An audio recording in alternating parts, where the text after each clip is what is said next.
is Eric from Figure Unboxing, and in this video we're going to take a look at the S.H.Figuarts Bruce Lee, the yellow tracksuit version.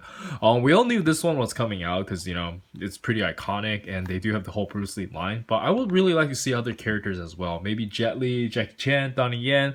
Those are all very cool, like, you know, Chinese kung fu movie stars, right? But anyways, here's the left of the box, here is the right of the box, and here is the back of the box. And that's not wasting any more time and bust this thing open and see what we got. Alright, so here we have the figures still there in the packaging, and I heard a lot of good stuff about this figure. It seems like they adjust the proportion a little bit.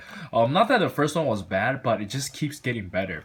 But anyways, let's check out the figure. Alright, so here we have the figure itself, and as expected from Bandai, I think it looks really good. I know some people might still not like the way the joints look, but I think it looks really good already, especially for 1/12 scale action figures.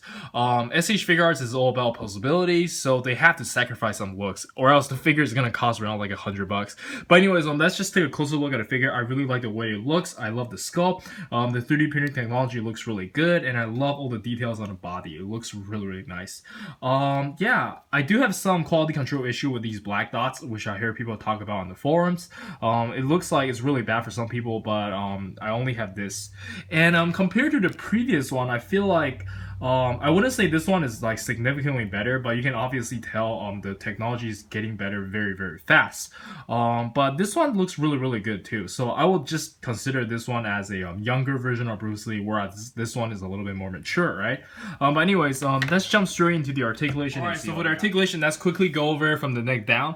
He can look up and down no problem. He can turn his head no problem. And his shoulder, you can go all the way up, and you can do a swivel over here. And unfortunately, we don't have a bicep swivel, but he can bend about this much, which is okay. And he doesn't have the ball wrist, which a lot of people complain. He has this kind of like peg thing going on, but I think it's okay. It's still pretty functional.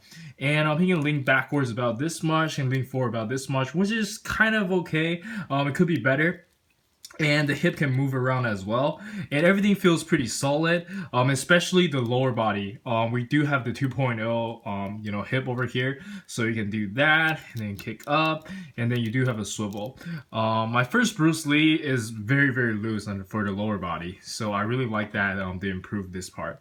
And you can bend around this much, and you have a side-to-side pivot. Yeah, that's pretty good. I think it's just a ball joint, but it does have a lot of movement.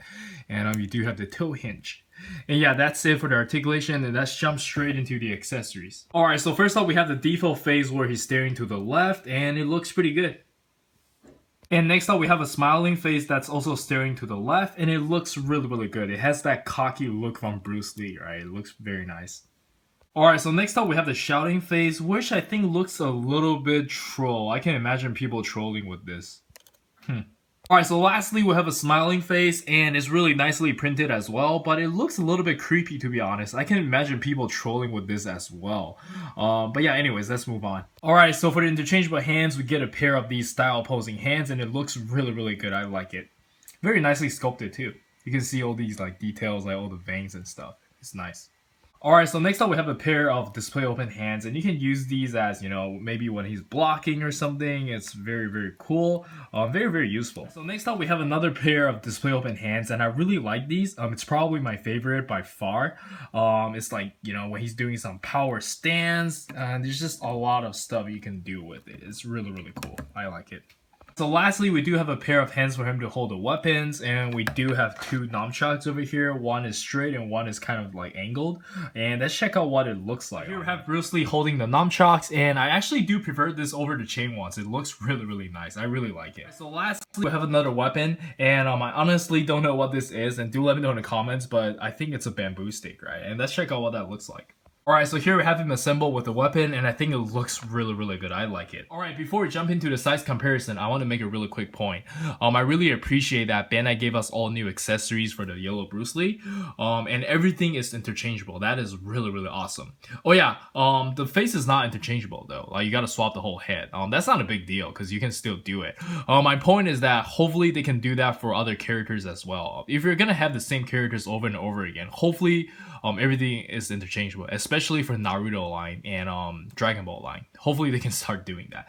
But anyways, let's jump straight into the size comparison. So for the size comparison, let us start with the S.H.Figuarts Naruto line, and they look really good. Alright, so next up we have the S.H.Figuarts Garo, Tony Stark, Captain Phasma, and Black Panther. Alright, so next up we have some S.H.Figuarts Kamen Rider figures, and it looks great. Alright, so next up we have Vash and Raiden from Revoltech, and it looks really good. Alright, so lastly we have some Figma figures, and they look great. Let's jump straight into the final thoughts. Alright, so for the final thoughts, I highly recommend the figure. Like I mentioned earlier, I really appreciate that they gave us all new accessories, and everything is interchangeable with the previous Bruce Lee. That is really thoughtful. I like that, and hopefully they can do that more. And in terms of sculpt and paintwork, mine is okay. I just have that one black dot as you guys saw earlier. But I heard it's really bad for some people though. But that's gonna be different case by case, so it's up to you if you want to flip a coin. But yeah, I think that's it from me. I'm gonna try to pump out one video per week. That seems to fit my schedule right now. And do let me know if you have any questions. I'm always here to help. And don't forget to like and subscribe. This is Eric. I'll see you guys next time. Peace.